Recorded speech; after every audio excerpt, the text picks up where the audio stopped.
बिस्मिल्लाहिर्रहमानिर्रहीम। मोहतरम नाज़रीन किराम, क्या आप जानते हैं हज़रत उमर रज़ियल्लाहु तआला अन्हु की शान क्या है? आपकी फ़जीलत में मैं आपको एक हदीस पाक का मफ़हूम बयान कर रहा हूँ। नबी पाक सल्लल्लाहु अलैहि वसल्लम ने बयान फरमाया, जिसका मफ़हूम है कि शैतान वो रास्ता छोड़ देता है जिस रास्ते पर हज़रत उमर के बारे में फरमाया कि वो चल रहे हों। शैतान अपना रास्ता मोड़ लेता है, उस रास्ते से हट जाता है।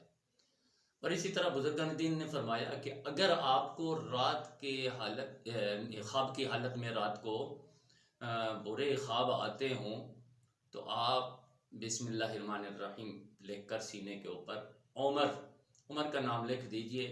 इंशाअल्लाह अज़्ज़ व जल आपको बुरे ख्वाब नहीं आएंगे।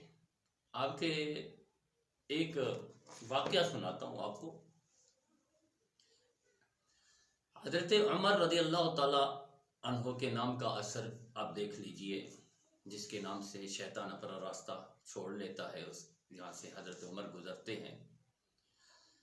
एक शख्स इमाम अबू हनीफ़ा रहमतुल्लाहि तआला अलैह के पड़ोस में रहता था। वो राफ़ज़ी शख्स था। उसने 2 गधे पाल रखे थे।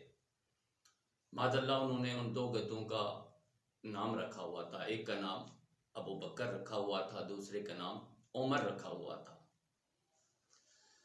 तो एक दिन एक गधा गज़बनाक हो गया और उसने लातें मार मार कर उस राफ़ज़ी को हलाक कर दिया, लातों से मार दिया। अगले दिन इमाम अबू हनीफ़ा रहमतुल्लाहि तआला अलैह को खबर दी, हुज़ूर आपका वो पड़ोसी वो मर गया है। कैसे? कहा जी गधे ने उसको लाते मार मार कर हलाक कर दिया। तो आपने फरमाया ज़रूर ये वो गधा होगा जिसका नाम उसने उमर रखा हुआ था।